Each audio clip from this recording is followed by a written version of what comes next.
In this guide, we will go over the best weapons in Ready or Not. I will also include a mechanic chart that someone made, so you can check out their work too, because it's a very useful chart to look at for some things. Check the description box of this video for the link. Let's start with the 556 by 45 caliber assault rifles. The G36C. This gun is one of the easiest to control recoil weapons in the game.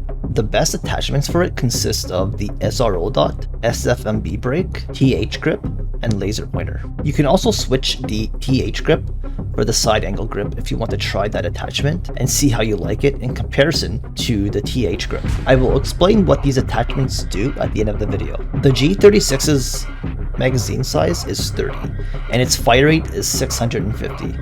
This weapon is a good weapon to use if you want a versatile weapon that has the best scope attachment in the game, as well as the lowest recoil out of all the assault rifles. And make sure that you're using full auto to control the weapon's recoil. It should only take 2 to 3 torso shots to down a suspect or 1 headshot using AP ammo. The torso and head are only parts of the body that you want to try and aim for. The torso is very large and easy to hit, and the head is a one shot, so it's recommended to try and aim there if you are skilled enough. F90. The F90 has only slightly more recoil than the G36, but it's so easy to control that it's almost not that noticeable.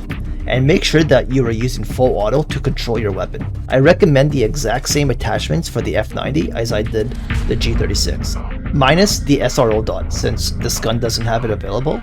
The F90 has a 30 magazine size and 750 fire rate, which makes it faster to shoot than the G36's 650 fire rate. You will down suspects with the same number of shots to the torso and head as the G36, which is 2 to 3 torso shots and 1 headshot using AP ammo.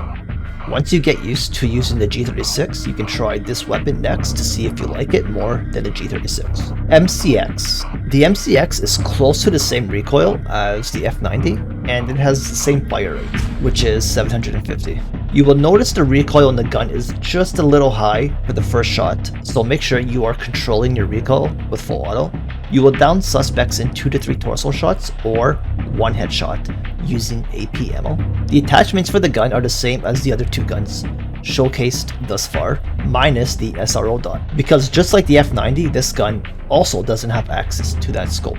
Now I will showcase the 772 by 51 rifles. GA51 or G3A3. Both of these guns are pretty much the exact same. My personal favorite out of these 2 guns is the GA51. These 2 guns both have similar recoil, which is very low and easy to control for a 7.62 caliber rifle. They have the same 20 magazine count and the same 632 fire rate. You can test these 2 guns out at the range to see which one you like best. These 2 guns will down the suspect in just 2 torso shots or 1 headshot using AP ammo. It should also be easier to shoot and damage suspects through walls with a larger caliber bullet. If you get bored of using the 556s and want to try something new, then these 7.72 rifles will serve you well. Moving on to the 9mm SMGs now. The only SMG that I personally think is worth using is the MP7, and here's why. The MP7 has the second highest magazine count out of all the SMGs, sitting at 40 magazine size.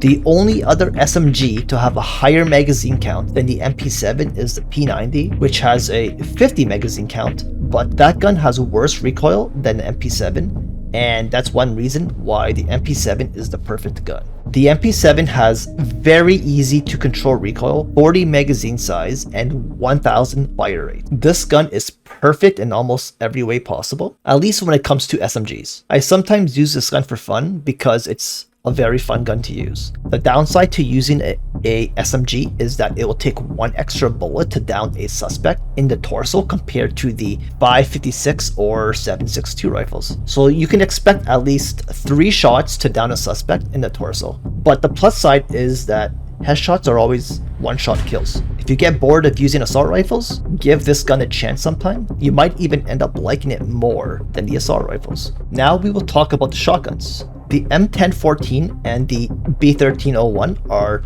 the best shotguns to use in the game. These 2 guns are very similar to one another, but the slight edge seems to go to the B1301, so let's talk about it.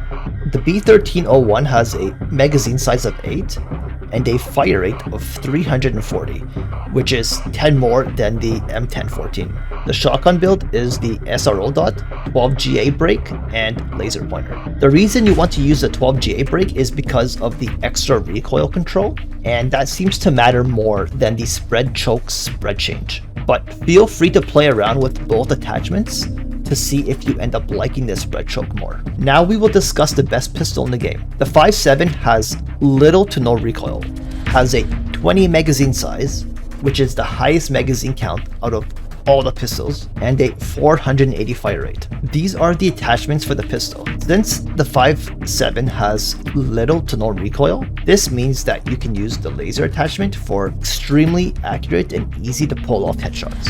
Now, here are the recoil changes of the attachments discussed in the video. That's all for this guide, and remember to check the description box of this video for the link to the mechanics chart that someone made. I think you guys will find it very helpful, and thank you for watching.